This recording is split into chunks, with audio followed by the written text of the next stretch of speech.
Welcome to the Geekcentric podcast. On today's episode, we're recapping our experience at Fan Expo Canada 2023. All this and everything else that happened this week in Geek. Love ya.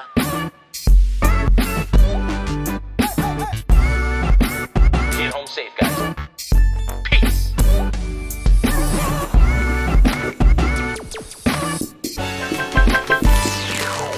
Hey, it's Nate, and if you're joining us for the first time, we are Geekcentric, a podcast celebrating the world of movies, TV shows, toys, collectibles, gaming, and all things geek-centric.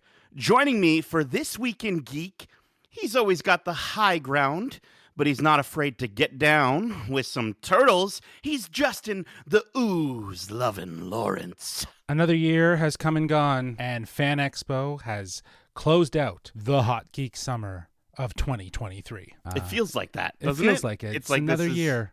Yeah. Another year. Another year. Another bucket of ooze. But next up, he's always looking svelte, donning his latest Roosevelt. He's Darcy the Dapper Who, loving Hudson. Dapper Who? Is this just like an alternate universe where there's just a guy who goes around giving fashion advice and that's how he saves the world? I love that idea. Can we make that a show? I would watch that for sure. But last and certainly not least, he's never Kevin alone when he's spilling hot chili like Kevin Malone. He's Kevin, the office hottie Hudson. Well, Fan Expo, as Oscar Isaac said in X-Men Apocalypse, I have returned. It was good to get back in the Expo swing of things after missing it last year. It was a lot of fun. Very cool, very cool. Well, listen, I wanted to start off kind of just doing a quick roundtable here and just talking about the convention in general, kind of your high-level thoughts on this year's Fan Expo in comparison to previous years.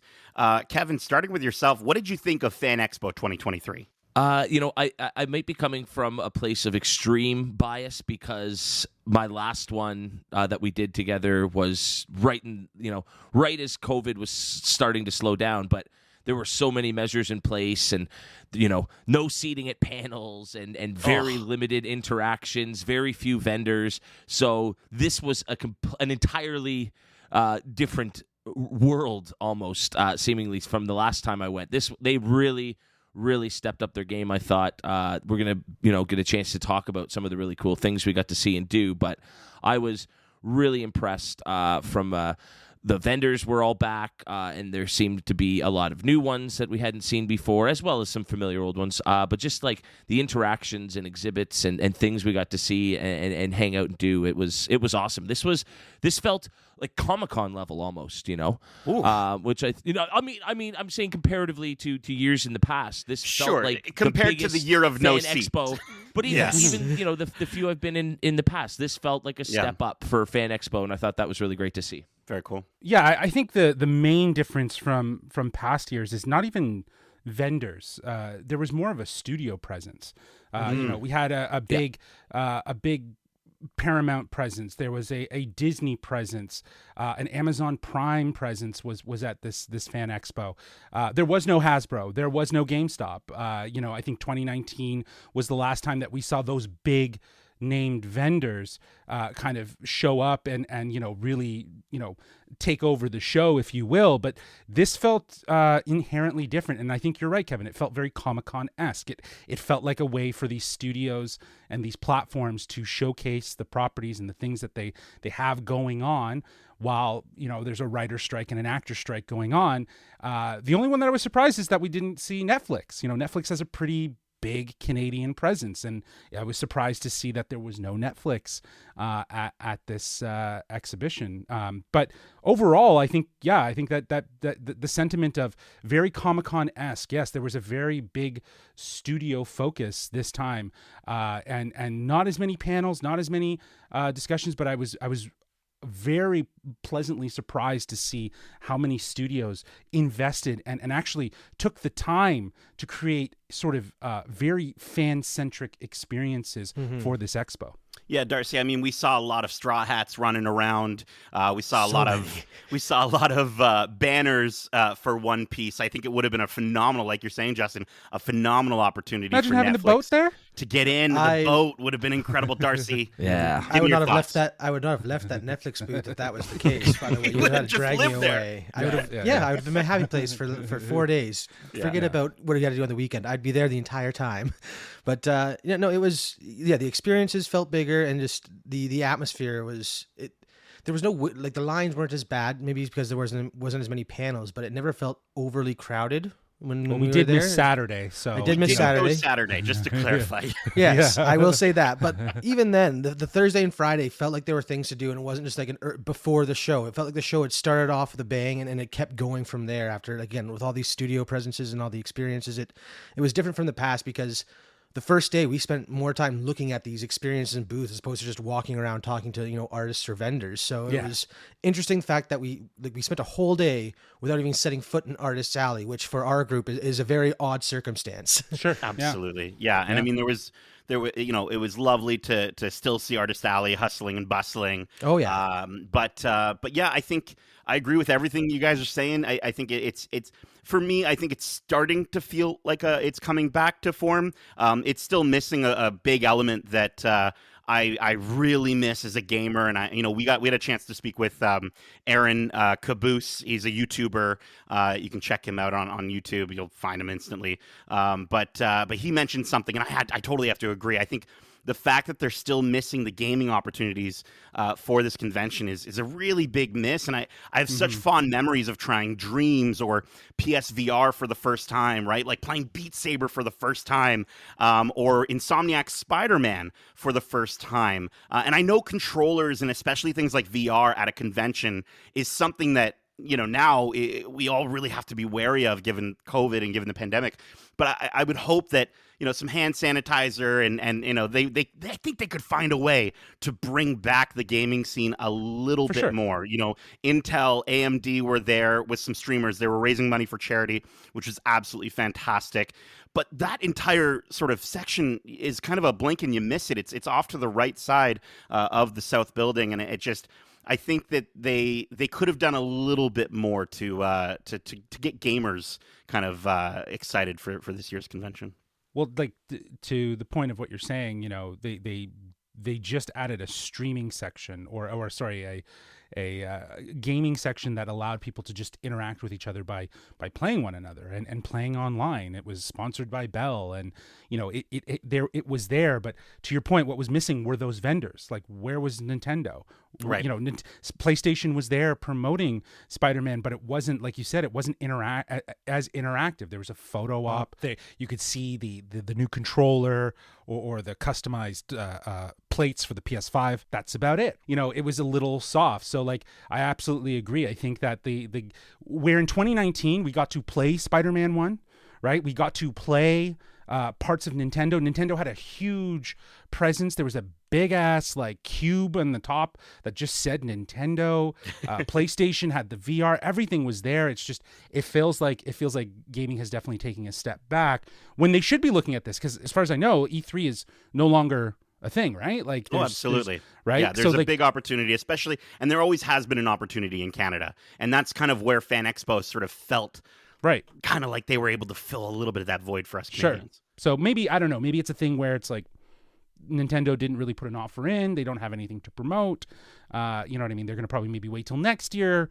Who knows? I get that, when vendors come in like that, or like a Hasbro or something like that, it's to promote and do certain things. So it's a shame, but I hope that they can fix that in the future. And I mean, I'm shocked, to your point, that we're 3 months out from Spider-Man 2 being released. That is the perfect chance to do that debut demo. That would have been massive. That would have been the biggest line of the weekend, perhaps. That would have been a really happening Maybe spot, though, so. to get to Nate's point, with the pandemic still kind of virus and stuff like that, it's just a lot of maintenance to have to, like, okay, you're coming in, or maybe you have to book time slots. They probably could. That's could what have they've done in thought the of past, Justin. They booked time slots, and honestly, it was some of the most like organized experiences I've ever had at a con. It could definitely was be their that book way. time slots, yeah. And then they allowed the time to maintain the controls and clean things up.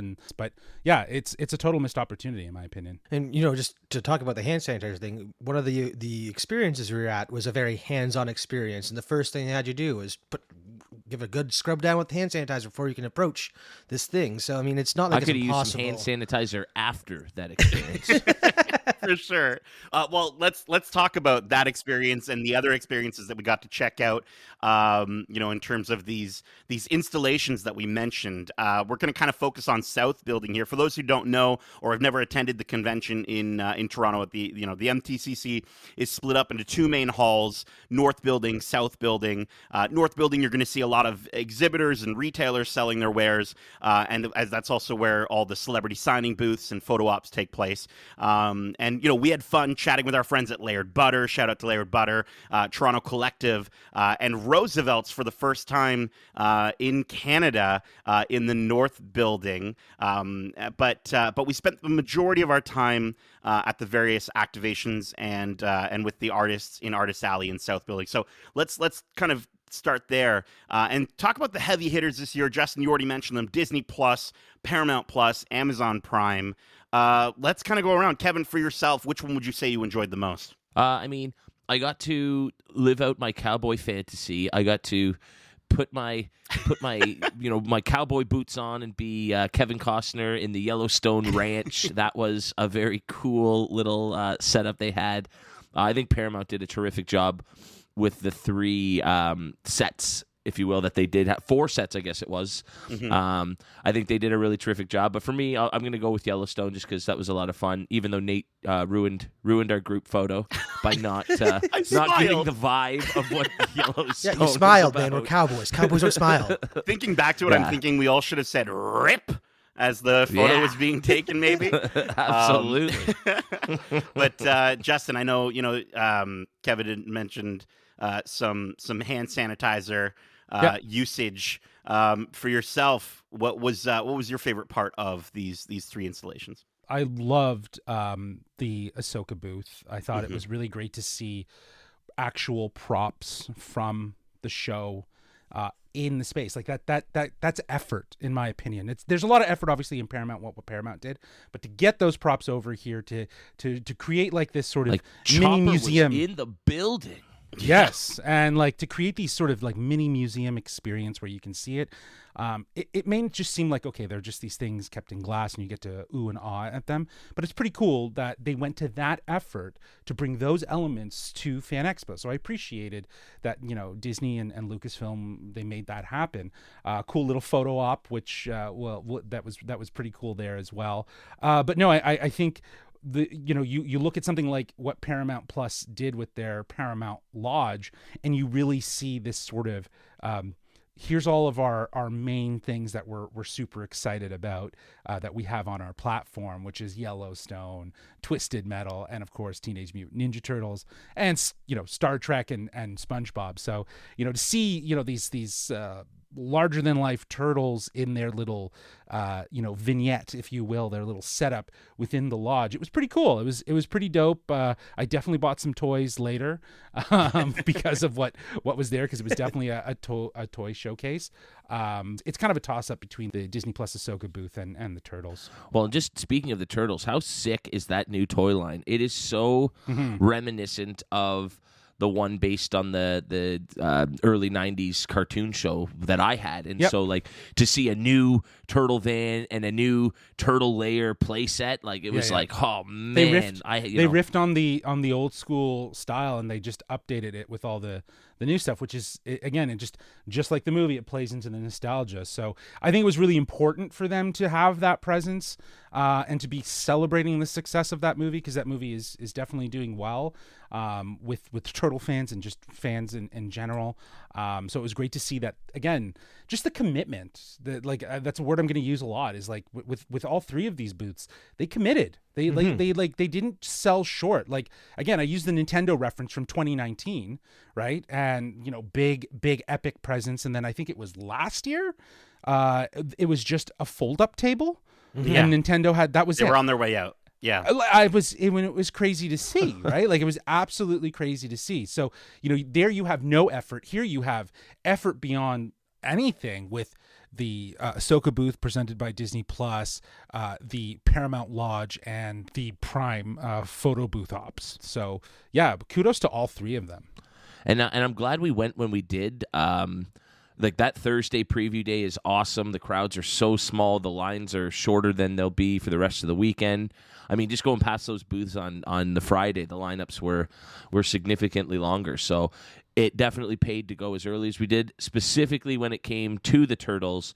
And the fact that they brought a friggin' bucket of ooze that we got to interact with. Yeah. But by Friday, that thing was mangled up pretty good. So I'm happy we saw it when we did before people like me went in there and just absolutely destroyed it, because I definitely played a part in ruining that prop, and I am sorry about that. Darcy, how about yourself? I mean, yeah, it was cool to see everything. Again, like you're saying, Justin, the commitment that they went to, it was incredible. The fact that Prime did not one but three separate photo offs for their properties that they're promoting right now for new seasons and stuff like that was really cool to see. I will say that sometimes those cameras aren't the best at capturing stuff, so maybe ask them to take a photo with your phone too, just to make sure you get the right shot. Thank you. Yes. Other than that, it was really cool. Again, the props that they give you and interact with, it makes you feel like you're part of these worlds that we already know and love, and that's what makes it feel like one of these Comic-Con things, or a celebration type thing, where these experiences that they're putting on are inviting you into the worlds that we've already loved. So that was it was really cool to see it from all three companies. So that was, again, a return to form in a way, at least. Yeah, and shout out to all three of these installations for giving you something that you can kind of have and take home, and even just the littlest things. Like, I think the 360 video from the Ahsoka installation is fantastic. I'm so excited, Justin, for everyone to see it. Hopefully we can get that up on our socials soon after. But I also wanted to mention and shout out, we got some pins. We got some turtle pins. We got a pin from, I guess that's the symbol of someone's house from that show you love. That's the symbol for the show. It's like basically the Yellowstone brand, which all of the ranch hands who work for Kevin Costner, they get that branded on them. So that's Kev has one on his ass. A far more pain-free way to do that. Yeah, I'm more committed than most. But now everybody can. He went home, took the pin, heated it up, and just. I will say though, I think my favorite thing that was a giveaway for the boys for the new season. Oh yeah, Amazon Prime, really, really smart. They gave away a pen. That looks like a syringe that's filled with V, and it's I'm really digging it. just on that note, I am totally with Darcy. Those photo booths, I get it. It's press and it's done. But it does not yield good photos. I also think like the placement of certain things just didn't yield great photos. So the photographer and Justin's coming out. Well, I just feel like, again, it's so, I get it. I get that the person that's standing there, that's kind of bringing the people up. We saw it throughout even just that preview day. Certain people were just standing there and they would offer to take a picture, or there's a bloody camera and they just tapped a button and it was a photo booth and it shoots out a picture, right? Yeah. Some of it worked, some of it didn't work. Paramount, I think, had a bit more of a sense of how to actually utilize that technology properly. Whereas I think Prime was just like, these were big, epic set pieces, right? Like, it would have been cool to have like a photographer stationed at each of them that felt a little bit more interactive and dynamic, so you could get angles, right, and stuff like that, rather than just a flat shot. But I get it. It's one of those things. That is my general nitpick about the Prime booth. But again, like we were saying, the experience itself, the fact that they committed, that's I guess enough in a lot of ways. So yeah, and I'm for our listeners listening, I'm flashing my Wheel of Time mood ring that I got, and it's actually honestly, it's actually not too bad. But no, I think this was, these were a lot of fun, and I would hope that we would be able to see, even more, and again, hopefully from, a company like Netflix and what have you, in the future. And yeah, getting to see those props from Ahsoka up close and personal as we're watching the show weekly. We've got our watch club going on, little plug there, and getting to see the actual puppet Lothcat. I was like, how do I take this home? And then we also got a chance to ask the Teenage Mutant Ninja Turtles from Mutant Mayhem a very important Canadian question. And so if you want to, sort of see what we asked and see their response, you'll definitely have to check that out on our socials. A little tease for you. But let's talk about some of the panels and guests that we got to see this year. I'm going to kick it off and just say, super proud of the movie podcast. Shout out to the movie podcast. Day one, we had the chance to check out the movie podcast live with Jay McCarroll, who composed the music for Blackberry. And it was awesome to see those guys now in their second year at the convention in partnership with Sonar. They talked to Jay about his experiences on Nirvana, the band, the show. Am I getting that right? Or is it Nirvana? Correct. Yeah, Nirvana, the band, the show with Matt Johnson. As well as his, he talks about his love for John Williams and what inspired him to become a composer. And one of my favorite little tidbits from the panel that we got to see, which you can check out on their YouTube page as well. I'm not going to spoil everything from this panel, but he did tell a story about how during production of the show, they snuck a fake exhibit into the Royal Ontario Museum. And actually broke into it and stole something, and then apparently a bystander who wasn't even supposed to be part of the movie or anything just grabbed Matt by the neck and started strangling him. And so apparently they got in a lot of trouble for that. It made me, watching this panel really made me want to check out Nirvana the band, the show. Have any of you guys watched Nirvana the band, the show? I know I have seen it. I have not watched it to its fullest, but I know what it is because obviously with Matt Johnson coming out to do Blackberry and the friendship that he has with Jay, and obviously now with the movie podcast guys doing this panel interview with him, it's there's a lot of resurgence of it because it just creates the relevancy. But yeah, I think it's great to see these guys. They did one in March. The movie podcast did a panel in March. We were unable to see that. It was great to see this one and catch it. In all honesty, I wasn't there for the entire thing because there was another panel right after that we needed to get into. That was far more thing. But I loved the little tidbit of in that while we were there, learning that Matt Johnson and Jay McCarroll, what they did is they actually created a storyboard animatic of the entire Blackberry movie, which we got to watch that somehow. So it's awesome. It's just drawings and them voicing the characters and doing everything. And he says it's just so enlightening to see your movie come to life before it actually comes to life. So totally, yeah. No, again, it was a blast to sort of see these guys and see. I'm excited to see who they get for the next time that they do a panel. But the panel that we had to dip and go to and rush to, the beautiful Kevin and Darcy stayed in line for us. There was a mix-up where, someone might have thought we could get out of line and get in, or whatever. It doesn't matter. But we had the chance to check out a galactic conversation with Ashley Eckstein, James Arnold Taylor, and Matt Lanter, the voices of Ahsoka, Obi-Wan, and Anakin Skywalker for the Clone Wars animated series. And this was awesome to get to see and hear the three of them. Such a fantastic way to look back at the experiences as we move forward with the character of Ahsoka weekly.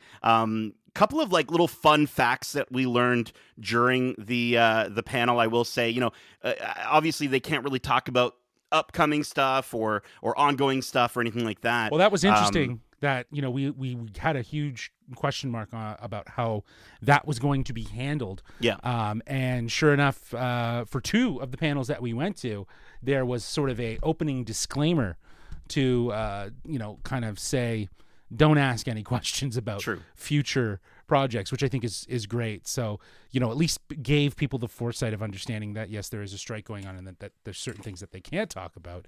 But what they did talk about was tons of fun. Yeah, I think it yielded the ability for certain questions that you would never even think to ask these people. We learned that Ashley Eckstein's favorite song is The Middle by Jimmy Eat World, which I think is very fitting for Ahsoka being in the middle, She's right? in the middle. And then Kevin, you'll dig this, dude. Her husband, David Eckstein, was playing for the Blue Jays back in 2008 when Clone Wars debuted, and there was no such thing as Star Wars nights during the baseball games.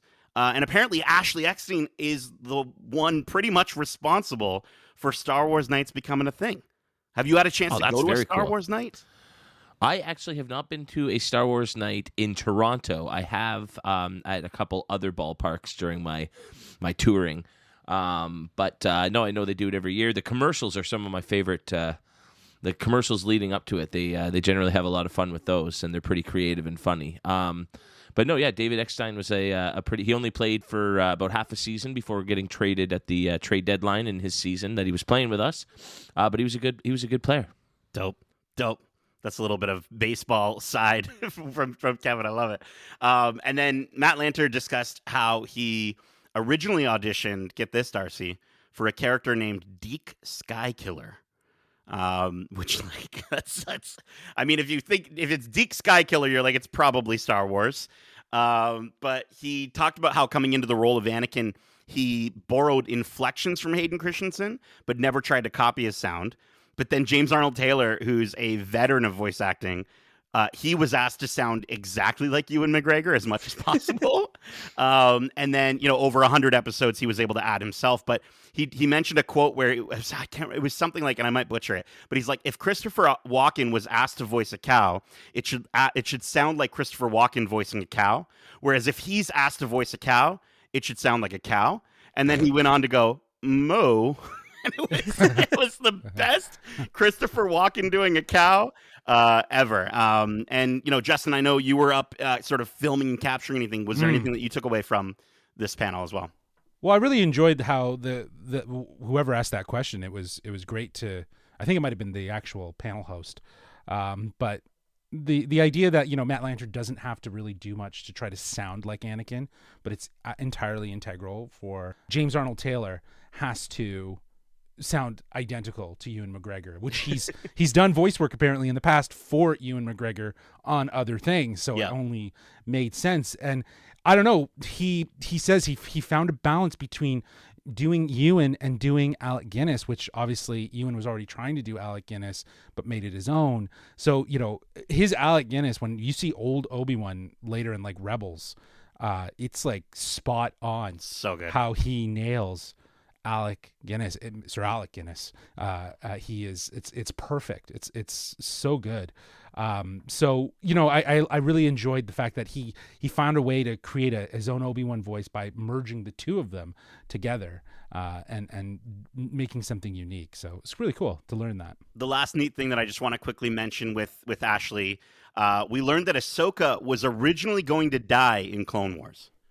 Which is crazy. Apparently, Ashley said that there were so many people during like season 5, season 6 that were coming up to her and just asking her, when is Ahsoka gonna die? Which, like, as the actor for Ahsoka that you've come to like love and create this character, having people come up to you over and over and over again, being like, when's your character gonna die? To the point where even Dave Filoni pulled her aside and said, hey, Snips, I have a theory on how Ahsoka dies. Ventress kills her, which would have been crazy, but she had mentioned how after Ahsoka walked away from the Jedi Order that it gave her a chance at surviving, and how with Rebels it eventually turned into everyone asking, where's Ahsoka? How does Ahsoka live? And I think that's such a lovely sort of story to sort of to hear of this person who developed this character, who cares so much about this character, and hearing Ashley talk about her experiences, it's just like you can't help but fall in love with her. Right. And in relation to what we were talking about before with, Matt Lanter just kind of doing his own thing, but sounding like Anakin, and, James Taylor just, bringing together the voice of Obi-Wan from past performances, Ashley was encouraged to just be herself, to sound like herself, to almost think for herself as Ahsoka. And I think that, that's sort of, that's an empowering part of the whole story of Ahsoka, and to see where she is now and where she's landed and how much she shaped the character and how much she cares for that character as she continues to be a part of Star Wars. So I absolutely love that. She's wholeheartedly Ahsoka is Ashley. Oh, 100%. 100%. And I forgot to mention they did give away some free prints by artist Danny Haas called Loyalty Means Everything. It's got Ahsoka, Obi-Wan, Anakin, and Rex on it.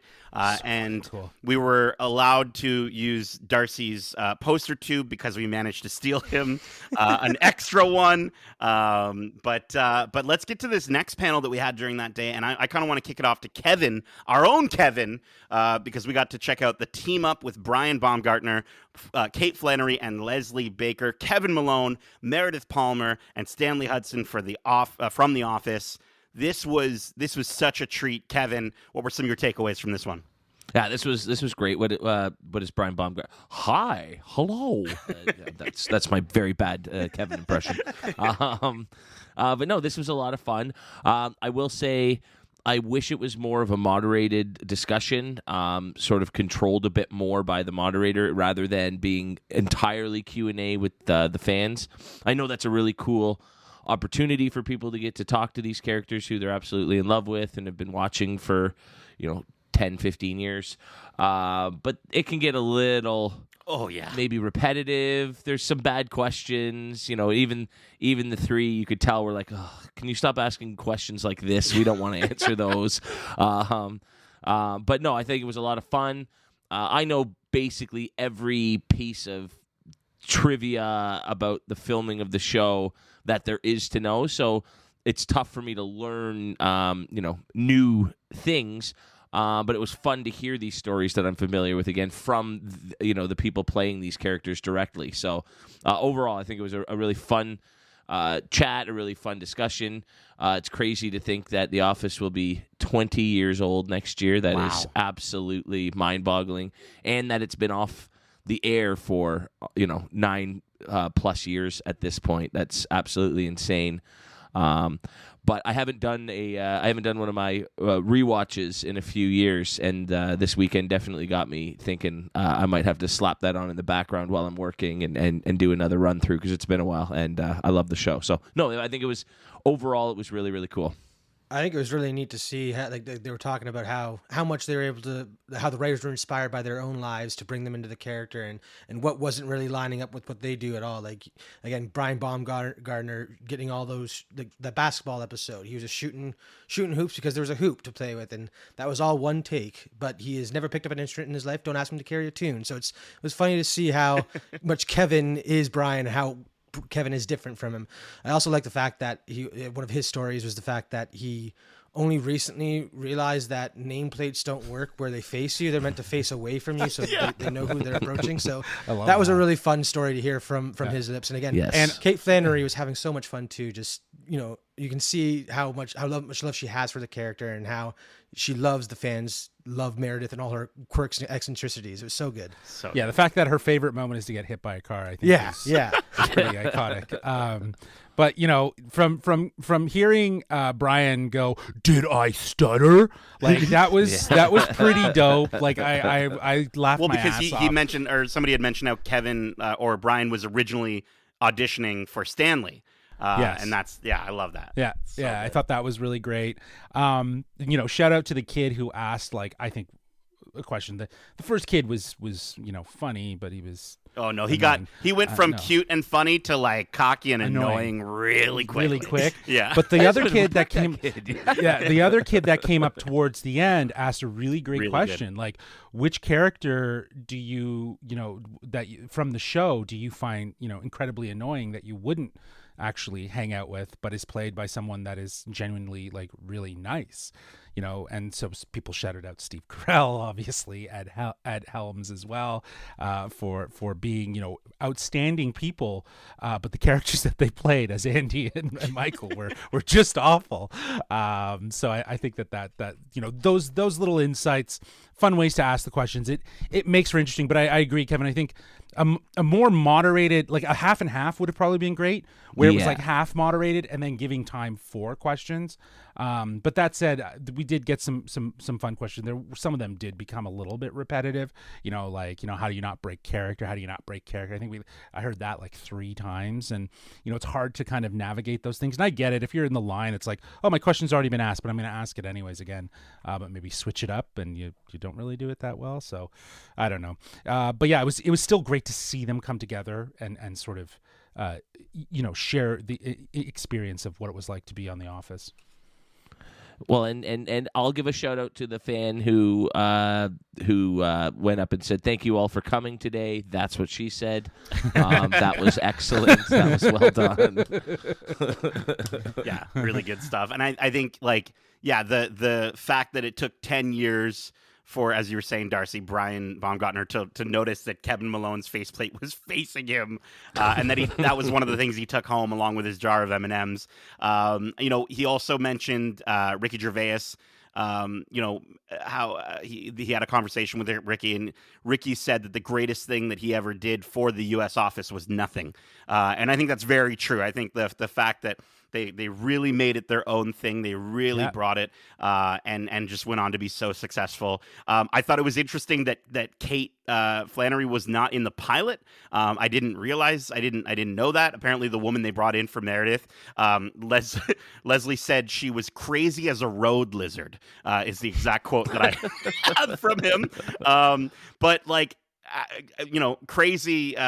Meredith. We got to learn about how she didn't actually lick hand sanitizer, but it was gelatin. But they for some reason the prop master put it back in the same bottle as the hand sanitizer. So what difference did it Rinse make? it, man. At least Awful. rinse the Awful. damn thing. So good, so God. good. But no, it was a lot of fun. I think there were a lot of laughs to be had, and I think just the lovely moments and sentiments of the fans, just telling them, hey, you are responsible for bringing so much happiness in a lot of times. And I think a lot of people binge watch the show, and some people for the first time during the pandemic. And I think that to be able to sort of bring light in that darkness is a really important thing. And the last panel that we checked out, Justin and I got to check out the Chit Chat with Charlie Cox and Vincent D'Onofrio. This was probably the shortest of the panels that we saw, and it was moderated. It was That's moderated. The thing. No Q&A. There was no Q&A, no questions. And so it was all moderated. Yeah, so they kind of just focused on things like, when did you get your start in acting? And Charlie Cox mentioned, who, by the way, I totally forgot was British up until this panel. I don't know why. I'm hearing his British voice, and I'm like, that guy's British. But he talked about how he couldn't sing in when he was growing up in school, but he was in the school musical, so they put him in the chorus. But he couldn't. He wasn't allowed to sing. They told him not to sing, so he's just standing there miming the words. But that how he eventually got into Shakespeare when he was a little bit older. Vincent mentioned that he grew up doing magic tricks and started his own show called Impossible Possibilities. Apparently, he had a little business card that he would hand out. And then we learned their favorite movies. Charlie mentioned his favorite movies: Moneyball, Shawshank Redemption, Toy Story, and Hook. And Vincent mentioned John Wick and Paddington 2, which I think is just a great double feature. So definitely watch those back to back. But I think the best part about that entire panel, we got to see both of them try ketchup chips and all-dressed chips for the first time. And there's a clip going around on Twitter that you can find. But yeah, no, they didn't care for ketchup chips at all, but they really enjoyed all-dressed chips. Of course they did. They're the best chip on the planet. Jeez. Better than ketchup? Ruffles all dressed for the win. I will agree with that. They are better than ketchup. Yeah, they are better than ketchup. There's a tang to all dress that just can't be beat. Can't beat it. You can't beat it. But that is it for the panels. For kind of the final part of our discussion, before we kind of wrap, I did want to get into Whatcha. And normally for Whatcha, we talk about what we've been watching, playing, reading. But in this case, we're going to go to Whatcha Bought. And highlight some of the things that we were able to purchase with our money or lack thereof. And Darcy, I actually want to kick it over to you to get us started. I mean, yeah. To me, it was the year of One Piece, it seems. I'm really excited for that show. So most of my purchases were related to One Piece in some sort of way. We stopped by our friend Miguel Molina at his booth, where he has his wonderful series of One Piece pins in locations from around, the Geekiverse. So it was really cool to grab some of the new things there and get a sneak peek at what's coming down the pipeline from him. But one of my favorite pieces I picked up was from an artist that I've seen at previous fan expos, but by the time I see them or get to them, it's at the end of the day or end of the show, and I don't have the money left to buy anything from them. So I made sure to stop by this year, and I picked up a really cool piece from Kehasuk. I don't know how to say his name or the artist's name, but it's a line called Musings, and it's all these deconstructed arcs from massive animes and stuff like that. And of course, I picked up his Wano arc piece from the most recent One Piece saga, and it is so incredible how much detail he's able to cram into these pieces of art, where he can encapsulate an entire story that's been like 200 plus chapters in the making and fit it all into one 18 by 24 piece. It's incredible. And then I also spent way too much money at Tamashii Nations picking up a couple of One Piece figures for myself and for my friend for Christmas coming up. I was doing a bit of shopping early, so it was a lot of cool stuff to see. But like I said, most of mine was One Piece related, with the exception, of course, Layered Butter. But we all bought something there. So We did. We all bought something from Layered Butter, at least one of something. I know for myself at Layered Butter, and I think Kevin as well, right? We picked up the Barbenheimer unofficial poster by Sean Longmore, the poster that you've probably seen if you're listening to this. It's gone viral. It's all over Twitter. I think Barbie herself has seen it. Kevin, that was the only thing you picked up at Layered Butter, right? Yes, yeah. It's beautiful. It's so good, and this really is a year dominated by those two movies. The overwhelming success, not just in box office numbers, but how good in totally different ways both of those films are. So it's amazing that the mashup worked as well as it did, and it's cool to have that beautiful piece of art to sort of commemorate what was the story in movies this year. So that was a must purchase. Absolutely. Justin, what'd you pick up? Well, most of my stuff that I picked up was from Layered Butter, actually. I picked up their Maxine poster, their 11 poster, which I thought were both great additions to last year's. I think it was Steve and Eddie from Joseph Quinn's character. So yeah, I now have the complete set. I also purchased their Across the Spider-Verse poster set, the two that you display together, which I'm very excited. I originally thought they were 8.5 by 10 or something like that, or 8.5 by 11. They were supposed to be smaller based on their website, but they actually came through and did like an 11 by 17. So it's a little bit bigger, but yeah, I did that, and then of course they sold me on their Godfather poster. I'm a sucker for a good 24 by 36 movie style poster. I got a bunch of them, not displayed, of course, but stored. And Godfather obviously being one of the more iconic films for Hollywood and the studio system. And also this is a print that's, it's in the Academy archives. It's the Academy sells it. It's something the Oscars have revered as one of their, as a piece of art. I now have a first issue edition from their personal collection, which is cool. So huge shout out to Mark and the rest of the Layered Butter team. You guys are dope. Really, really, really cool. And thanks for making some dope shit that made me spend all my money. But other than that, I purchased a Roosevelt shirt, one that I was eyeing for quite some time. It's their Beskar print. I love it. It's so good. It's simple. I knew exactly what it was before I even read the title, and I saw the shirt a long time ago. So they brought it here to Toronto. So I was like, hell yeah. That is a immediate purchase right there. So I bought that day one. So I did all my shopping on Thursday, in all honesty. After that, it was just, I was shooting Thursday, but, Friday and Sunday was filming. I didn't get anything from Toronto Collective. I was so tempted to. The thing that I was looking at definitely got swooped up. So yeah, I'll just keep an eye on their website. But yeah, no vinyl toys this year. I usually always, it felt wrong. Like we went back on Sunday and I was like, I gotta buy something. And then I was like, nah, I just don't see anything that's there. Right. And, talking with the dudes from Toronto Collective, it's definitely something of not a shortage, but just, a tendency of what they can get and what they can't get. And, that's always fluctuating given the fact that they are kind of a boutique specialty store that, in a lot of ways is such a subculture point. Like they do graffiti art. They sponsor graffiti artists. You know, they're very much in the hip hop scene in Toronto. Their culture of at their store is so vibrant and so exciting, and you know, they want to only collect and showcase some really cool stuff. So it's a shame I didn't find anything, but I'm still scoping out their website. When they get some new stuff, I'll probably snag something. Absolutely. And I you know, it was funny because on the Sunday I was saying to you, Justin, this is the only year that I think none of us have, at least any of us, have purchased a Funko Pop at all. And I was very proud of myself for that. And, you know, no shade to Funko, but like it's getting a bit much with the collection of Funko Pops. Kevin, you know, you also managed to, I noticed you picked up some lovely things for your home, a couple of other art pieces. Anything you want to shout out? Well, I always say I'm not buying anymore. I'm not doing any more art. I'm done. He literally said I'm not buying anymore, and then he turned the corner and he bought more. And it went, oh shit, look at that thing.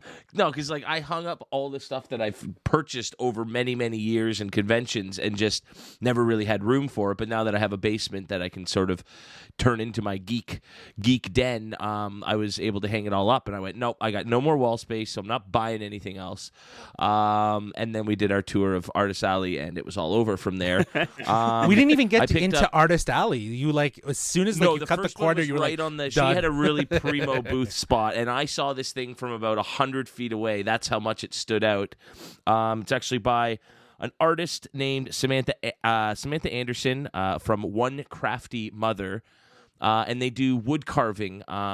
Picture like the signs that your mom will have in her Yes. living room that say "Live, Laugh, Love." Absolutely. But you know, for the and I know she does a lot of those for other styles of home shows and everything like that. But for these conventions, she's got a whole arsenal of nerdy wood carved signs that are just super cool. I think Geeky. 3 of us ended up picking up some pieces from there. I ended up getting a 3-paneled 4-foot by 4-foot view from the cockpit of the Millennium Falcon. I'm hanging it up tomorrow. I'm so stoked to see this thing.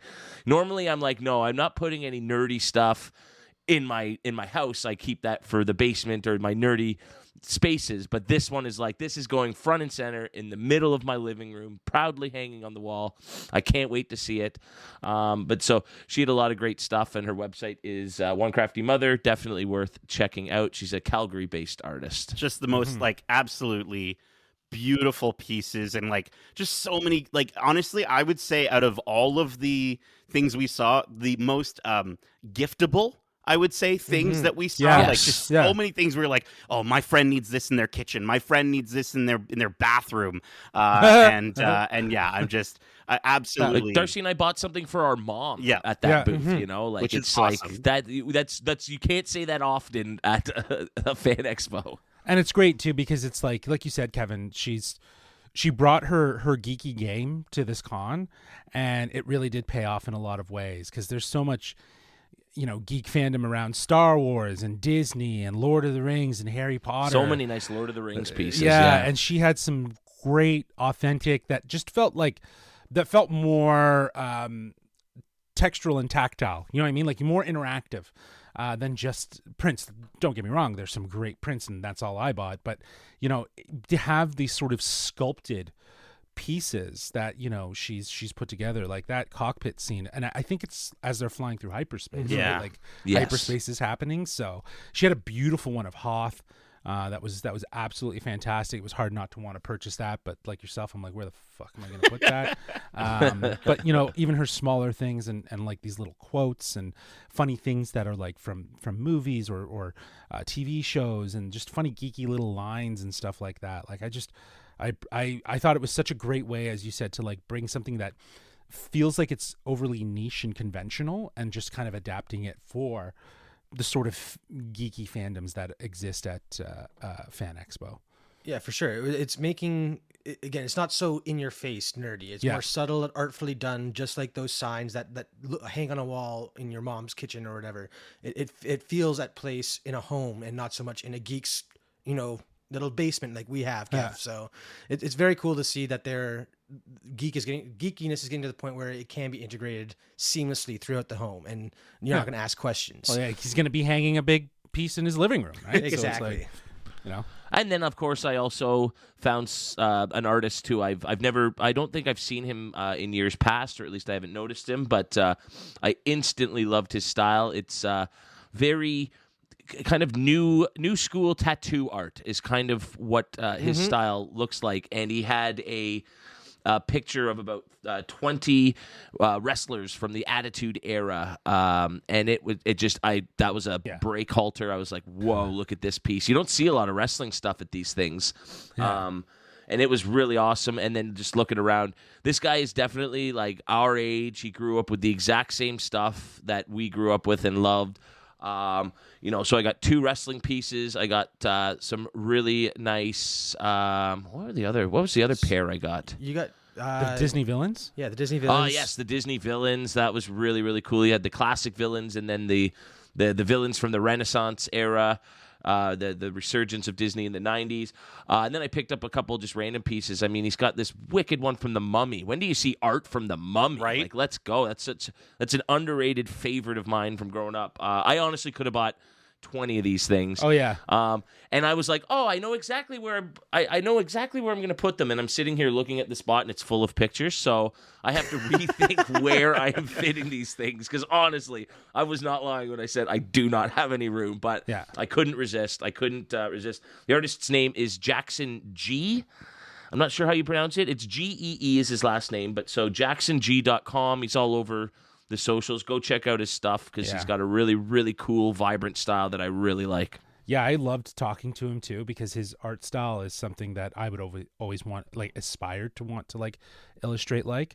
And it's very, if anyone's familiar with like the comic book artist Joe Mad, it's very, there's striking cartoonish style features that are done in a really seamless illustrative like anime style. It's really great work, and what I love is that there's a sense of character to the way he's capturing like some of the wrestlers in that Attitude Era or the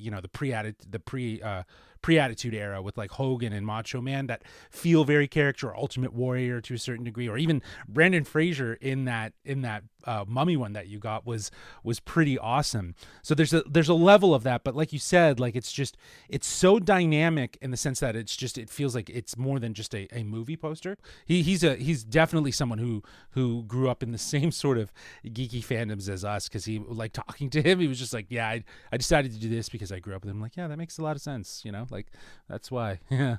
Well, and Justin, you mentioned that you didn't walk away with a figure. I was shocked that I won a box of little Kirby's, which was pretty cute. But no, I mostly also did focused on art this year. And again, shout out to Andrew, Rodrigo, Mark at Layered Butter for hooking us up with the Barbenheimer. I was so shocked to see it at the booth. As we mentioned, Roosevelt's. I had a chance to talk to Mike from Roosevelt's. We're gonna have that interview hopefully up pretty soon.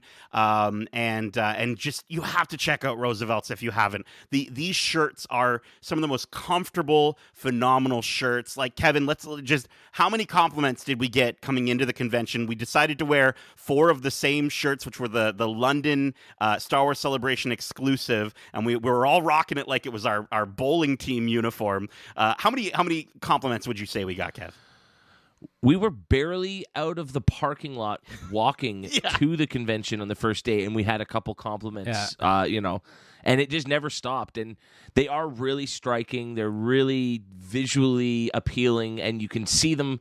So you can sort of make out what's going on them from a mile away. Yeah, and so not only was it helpful to be like, oh, there's one of the teammate members, but it did give us a really good cohesive look. But no, people were like, where did you get those shirts?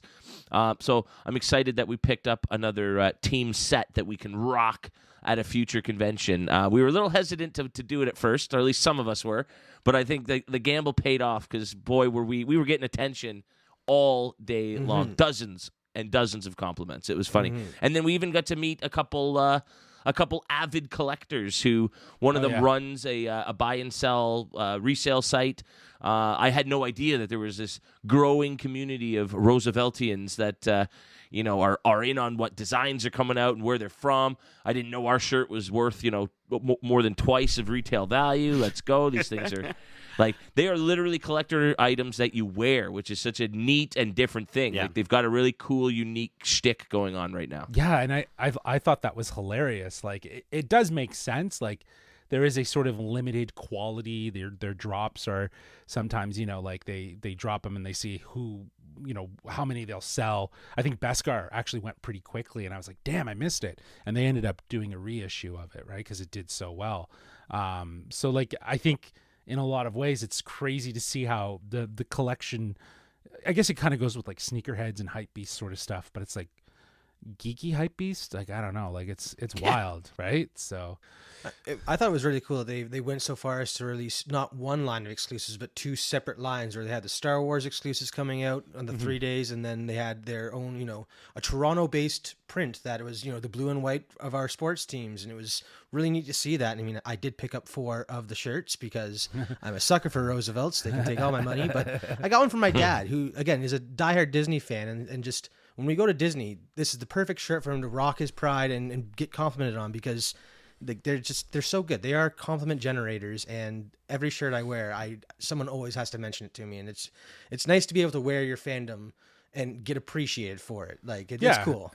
Well, it's a great way to connect with people, right? So, yeah. Again, as Nate mentioned, we'll have an interview out a little later this week with the head of communications at Roosevelt, Mike, and huge thanks to him for taking the time to kind of chat with us. But yeah, it was great to connect with. It was just great in general to connect with people, and definitely their shirts were a conduit of that. Do you know what I mean? Like, people were asking us who we are and stuff like that. So it definitely was it paid off. So, and it helped a lot. So yeah, it was fun huge thanks sending people to the booth and being like, tell them Geekcentric sent you. You don't get a discount, but just tell them, but let them know that we sent you. Yeah. Exactly. So, we're really digging it. Hopefully we can do some more with them in the future. I also want to shout out Loth Lennon, Andrea Tam. She had a print, probably the saddest print I have in my collection. But it's Littlefoot. And, you were mentioning how often do you see the Mummy these days? How often do you see The Land Before Time these days? But she had a Littlefoot. It's Littlefoot on a like a cliff top looking out over to the sky, and in the clouds are the shape of his dead mom. It's equal parts nostalgic inducing and equal parts heartbreaking. So shout out to Loth Lennon, Andrea Tam, for that one. David and Jonas and the folks at Raging Ape, though, I think are responsible for the biggest piece that I picked up, and a wonderful addition to the canvas that I got from them a couple of years back of Miles and Gwen from Into the Spider-Verse. And if you can imagine like an Arizona iced tea sort of colorway, it's basically them, reaching out for each other in opposite directions on a canvas. But this year, to celebrate, I loved, Across the Spider-Verse so much, I had to pick it up. They have an awesome horizontal canvas of Miguel O'Hara in full 2099 suit, spreading his arms, basically the length of the canvas, and flying through the multiverse again with the same great color scheme. They pair so well together, and so I can't wait to get them up on the wall, just because they look phenomenal. And it's funny because I went up to that booth and I was like thinking I was humming and hawing, and Justin was just like, "All right, he'll take that one." I'm like, Justin. But no, yeah, Raging Ape always brings the heat every single year, and I know we all have maybe a couple of their pieces. So we'll do our best to link all of these wonderful creators' contacts and websites in our show notes in case you want to see the pieces that we picked up or buy some of the art for yourself. But that is it for this week in Geek, this Toronto Fan Expo 2023 recap. We hope you enjoyed it. And if you did, make sure to subscribe to us wherever you like to listen to podcasts. And if you want to write into the show with your thoughts on this week's news or any of the content we cover, well, let me just spill my vat of ooze all over Justin so he can let you know how to reach us. Oh, my God. Yeah. God. And if it's the ooze from the actual Fan Expo, like, I don't know how much hand sanitizer is going to help. Oh God, no! I need to like douse my body in it. Well, they can reach us at wearegeekcentric@gmail.com. That's wearegeekcentric@gmail.com. Or if that feels like you're living in a sewer, well, you can reach out to us on the app formerly known as Twitter at GeekcentricYT, or on Instagram and Threads at wearegeekcentric. And you can also join us on our Discord and keep the geeky conversations going on over there. What was your experience like at Fan Expo? Write in, let us know. And that link will also be in our show notes if you want to join. Keep in mind, we have a ton of other episodes covering the latest and greatest shows and movies out now, including our recent spoiler-free reviews for Ahsoka episodes 1 and 2, Only Murders in the Building season 3, Teenage Mutant Ninja Turtles Mutant Mayhem, Haunted Mansion, and Christopher Nolan's Oppenheimer. We also have a ton of other interviews, like our interview with the cast and showrunner of Foundation, now in its second season. We have interviews with a ton of incredible actors, directors, and composers that you can go back to while we wait for all of these writers and actors to get what they're owed, and can continue doing interviews with them. We also have footage from last year's Fan Expo with interviews with folks like the folks from Layered Butter and Raging Ape. And we'll have our interview with Mike from Roosevelt's out soon. Again, thanks so much to Mike and the Roosevelt's team for taking the time to talk with us about these incredible shirts and all the geeky, fashionable prints on them. You can find that interview and all these interviews that we've done over on our YouTube page at youtube.com/geekcentric, as well as some clips on our socials. We'll also have some fun fan interactions that we had at this year's convention, where we asked fans kiss, marry, kill some of their favorite characters. So you can look forward to that on our socials as well soon. And lastly, we are continuing our weekly watch club during the month of August and beyond for Star Wars Ahsoka, every single week, with episodes releasing on Thursdays or Fridays, each week covering that series in full spoilers. And I cannot wait to keep watching this show. I'm so stoked. It's honestly, it was the number one thing that we were kind of bringing up with people as we were walking around the convention. So go give all those episodes a listen. Leave a 5-star review if you don't mind. Kevin, Darcy, Justin, thank you so much for joining me for this Fan Expo recap episode. And as we say, love ya. Laters. Get home safe, guys. Peace.